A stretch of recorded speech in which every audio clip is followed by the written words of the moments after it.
kita jemur lagi tape di atas di bawah matahari. Sama kedua kita akan mencuci beras ketan Indonesia.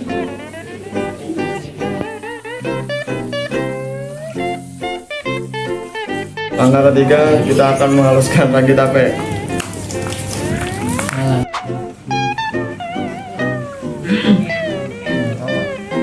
Ragi tape dihaluskan, selanjutnya kita tambahkan gula.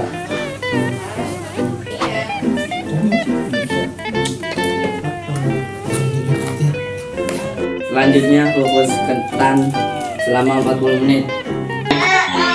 Habis ini ditaburin ragi secukupnya.